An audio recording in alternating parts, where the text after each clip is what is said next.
let's just take a second to reflect.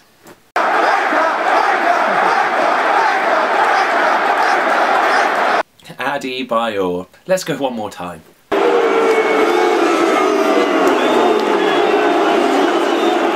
What was he thinking? In classic Adebayor style, the idiot that he is, he changed the game massively in Arsenal's favour. Now, just because you're playing against a team with 10 men doesn't mean you're guaranteed to win by any means. Like Wenger said after the game, Arsenal have won plenty of matches where we've been down to 10 men. It's not easy, but it gave us space to play around, and that's what we've been needing for a long time. In previous games, we haven't had the width, which meant we haven't had the space in the middle. Because they were down to 10 men, we could use the width a little bit more, and we had more space in the middle, which meant the likes of Cazorla and Wilshere could play their game. Massive shout out though to Theo Walcott, who was almost looking like a decent player.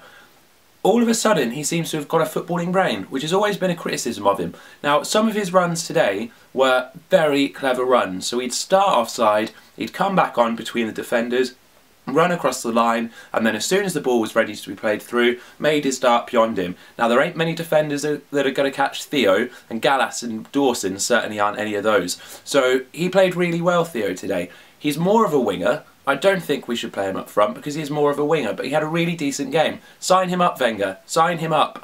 You know, at the start of the season, if he was making wage demands, I'd be like, do you know what? Get rid of him. But this season, the assists he's got, the goals he's got, the performances he's put in, he deserves to be put on a proper wage at Arsenal. So I don't care whether he's going to have to be paid more than Scalacci. Just do it. Just put him on the 90k or whatever he wants to ask. We've got 70 in the bank. Let's just take stock of the fact we've put 4 or 5 years into this player.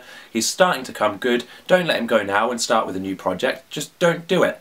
So Theo had a great game, and Giroud, outstanding. He's got physicality, he's got control, he can bring people and link people, and we can put balls into him. Sanya is one of the best crosses in the league. Jenkinson is also one of the best crosses in the league. Walcott was putting good balls in.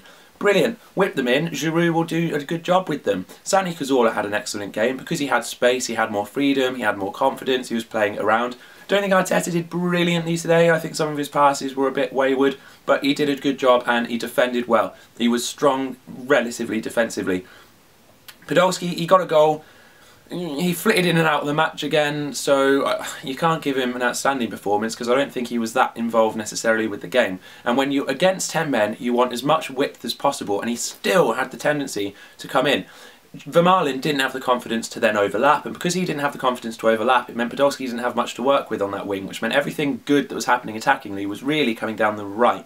And that was because lack of confidence from Vermaelen, meaning that he wasn't ever going to risk going ahead of Podolski, and Podolski not having the pace to go for long balls over the top against the fullback. So Podolski on the left wing didn't have a great game. Down the right, outstanding for me.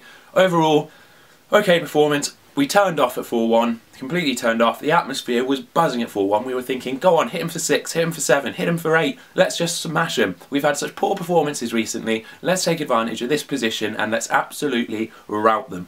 Didn't happen. If they hadn't have had the sending off with Adebayor, we could easily have lost that game because they were dominating. You know, let's make no qualms about it. They were dominating in that first 10 minutes.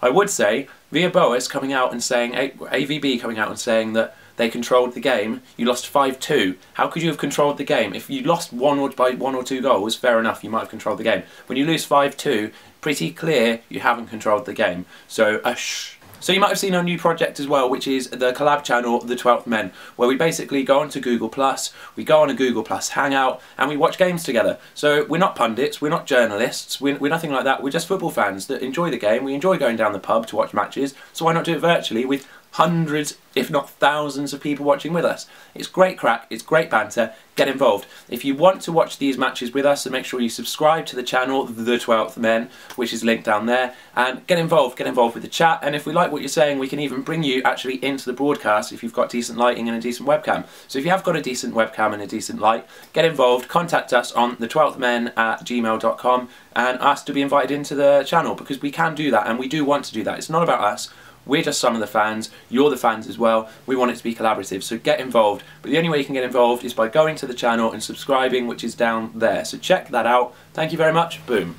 The moment that we were going to score a goal to win 4-3 in the last minute with a penalty in a game that we were 2-0 up, went 3-2 behind, and had got it back to this.